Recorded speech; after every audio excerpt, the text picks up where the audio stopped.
आप सुन रहे हैं अपनी दोस्त और होस्ट लीला भट्ट।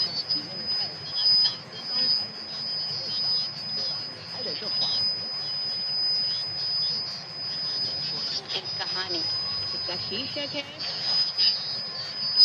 सिफारिश। इसे चीनी भाषा में माओ कहा जाता है। इस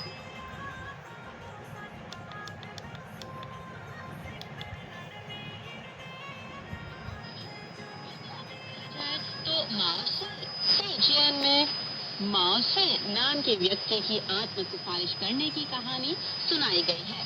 तो आइए दोस्तों सुनते हैं यह कहानी।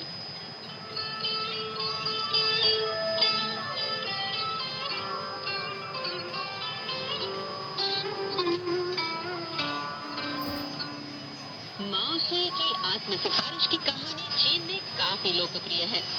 475 ईस्वी पूर्व से 221 ईस्वी पूर्व तक प्राचीन चीन में युद्धरत राज्य का काल था।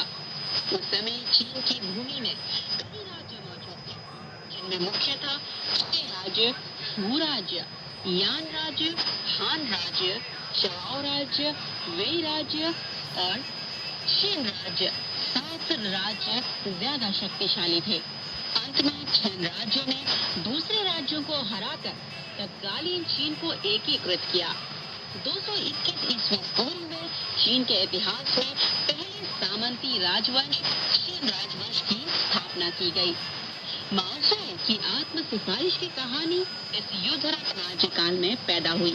कहते थे कि तत्कालीन चाओ राज्य की राजधानी हानतान यानी के हबे प्रांत का हानतान शहर एक बार शक्तिशाली चीन राज्य की सेना से घिर गई, जिस पर कभी भी कब्जा किया जा सकता था।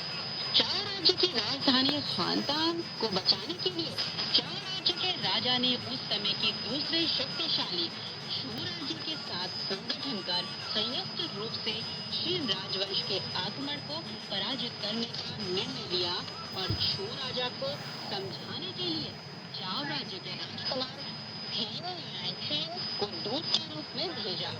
राजकुमार ने अपने निजी अधिकारियों में से 20 व्यक्तियों को अपने साथ चलने के लिए चुनना चाहा। बार बार सोचने के बाद भी मात्र 19 व्यक्ति चुने गए, लेकिन एक व्यक्ति की कमी थी। इस बीच माओ ने राजकुमार से खुद की सिफारिश की। राजकुमार ने माओ को ताकते हुए पूछा, तुम कौन हो, किस काम के लिए आए हो? माओ ने कहा, मेरा नाम माओ है, मैं आपके साथ शू राजा को समझाना चाहता हूँ। ने फिर पूछा, तुम्हें मेरे यहाँ आए कितना समय हो गया है? माओ ने जवाब में कहा, 3 साल। तो ने कहा, 3 साल का समय कम लंबा नहीं होता।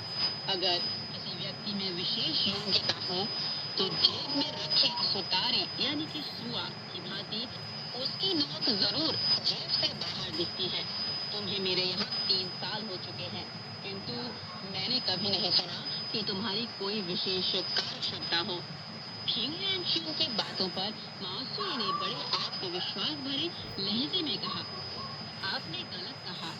मेरी कोई विशेष क्षमता इसलिए जाहिर नहीं हुई क्योंकि आपने मुझे जेब में नहीं डाला। यदि पहले ही मुझे जेब में डाला गया होता तो मैं सुई की नोक की तरह बाहर निकल कर दिखाता। माओ की बातों से फिंग को ऐसा लगा मानो माओ कोई असाधारण व्यक्ति हो और उसने माओ को अपने दल का 20वां सदस्य बनाया। शू राज्य में पहुंचने के बाद राजकुमार फिंग ने शू राजा के साथ वार्ता शुरू की और उसे गठबंधन बनाकर चीन राज्य का मुकाबला करने की आवश्यकता और महत्व समझाया और शू राज्य से तुरंत चाओ राज्य की राजधानी हानतान को बचाने के लिए सेना भेजने की आशा व्यक्त की। लेकिन आधा दिन गुजरने के बाद भी शू राजा ने हामी नहीं भरी। बाहर प्रतीक्षा में बैठे सभी 20 लोगों को काफी चिंता हो उठी। माओ की आत्म सिफारिश की बात अन्य 19 सदस्यों को अच्छी नहीं लगी। वे मन ही मन माओ को झूठा और धोखेबाज समझते थे। जब वार्ता गतिरोध में पड़ गई तो उन्होंने माओ की असली योग्यता जानने के उद्देश्य से उसे अंदर देखने के लिए उकसाया। श्रीमान मासुए, वार्ता अभी भी सफल नहीं हो पाई है। आप अंदर जाकर स्थिति देखें तो बेहतर होगा। माउसोई ने इसे तुरंत स्वीकार किया और वह अपने कमर पर बंधे लंबे कृपाण को कसकर शो राजा के सामने जा पहुंचा। महाराज, छिन राज्य का मुकाबला करने के लिए शो और चाओ राज्यों में गठबंधन कायम होना बेहद जरूरी है और फौरी काम भी है। यह 2-3 वाक्यों में तय किया जा सकता है, लेकिन आज की वार्ता सुबह से दोपहर तक चली है, परंतु किसी भी प्रकार का परिणाम अभी तक नहीं निकला। इसका क्या कारण है? माओसुए की आकस्मिक पेशकश बातों के लहजे पर शू राजा बड़ा नाखुश हुआ। उसने माओसुए की ओर नजर फेरकर फिंग यानचुन से बड़े क्रोध के स्वर में पूछा, यह कौन है? फिंग यानचुन ने जवाब में कहा, वह मेरे दल का सदस्य है। शू राजा और गुस्से में आया। उसने माओसुए की ओर मुड़कर उसकी निंदा करते हुए कहा, मैं तुम्हारे स्वामी के साथ वार्ता कर रहा हूँ। तुम कौन सी चीज हो जो बीच में आकर बोले? शू राजा की बातों से माओसुए में रोष भड़क उठा। उसने मैदान में से कृपाण निकालकर शू राजा के आगे 2 कदम बढ़कर बुलंद आवाज में कहा, महाराजा, आप इसलिए मेरी भर्त्सना करने के साहसी हैं क्योंकि आप शू राज्य को बड़ा शक्तिशाली समझते हैं। आप समझते हैं कि आपके पास अंगरक्षक बेहद ज्यादा हैं, लेकिन अब मैं बताता हूँ कि एक समय 10 कदमों के दायरे में आपका शक्तिशाली राज्य काम की चीज नहीं आएगा। आपके बड़ी संख्या वाले अंगरक्षक काम नहीं आएंगे। आपकी जान मेरे हाथ में है और अब आप क्या समझे? माओसुए की तर्कसंगत बातों से शू राजा का गला दब गया और उसके चेहरे पर पसीना आ गया। माओसुए ने आगे कहा, शू राज्य बड़ा देश है, उसे विभिन्न राज्यों का प्रभु होना चाहिए था, लेकिन असल में आप छिन राज्य से इतना डरते हैं कि उसके आक्रमण का मुकाबला करने की जरा भी हिम्मत नहीं है आप में। छिन राज्य ने शू राज्य पर कई बार चढ़ाई कर बहुत से स्थानों को छीन लिया। यह जगत का अपमान है। इस पर सोचकर हमारे चाव राजवासियों को भी शर्म आती है। अब हम आपके साथ गठबंधन बनाकर छिन राज्य के आक्रमण का विरोध करने को तैयार हैं, तो प्रत्यक्ष रूप में चाव राज्य की राजधानी हानतान को बचाया जा सकता है। असल में छू राज्य के लिए छिन राज्य के आक्रमण का बदला लेने का मौका भी है, लेकिन आप इतने कायर निकले। आप किस प्रकार के राजा हैं? आपको शर्म आनी चाहिए। माओसुए की बुलंद हौसले से भरी बातें सुनकर शू राजा को बड़ी शर्म आई। उसके मुंह से एक शब्द भी नहीं निकल पाया। माओसुए ने फिर कहा, महान राजा, अब आपका क्या ख्याल है?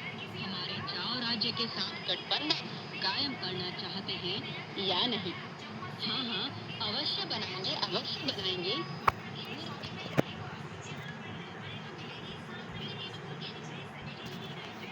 राज्य का मुकाबला करने का गठबंधन कायम हुआ और राजकुमार फिंग यानचुन और उसका दल जल्द ही चाओ राज्य लौटे।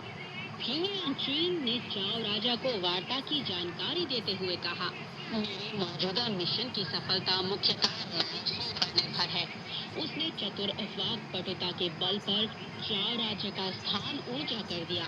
उसकी भूमिका लाखों सैनिकों की शक्तिशाली सेना से भी प्रबल है।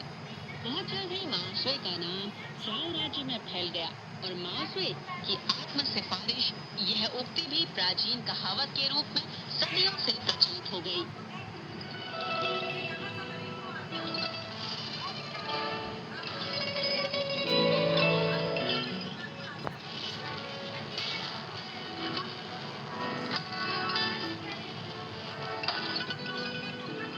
तो दोस्तों, अभी आपने सुनी माओसुए की आत्म सिफारिश शीर्षक कहानी। इसे चीनी भाषा में माओसुए चेन कहा जाता है। इसमें माओसुए व्यक्ति का नाम है, जबकि का मतलब है खुद और चेन का अर्थ है सिफारिश। इस कहानी में माओसुए का आत्मविश्वास जाहिर हुआ है।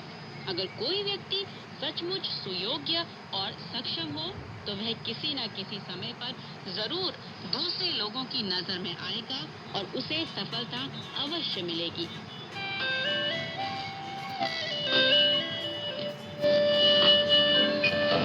तो आइए दोस्तों, सुनते हैं एक और कहानी जिसका नाम है पड़ोस की सुंदरी का दीवार से झांकना। इसे चीनी भाषा में लिन ये। जी हाँ दोस्तों, आज है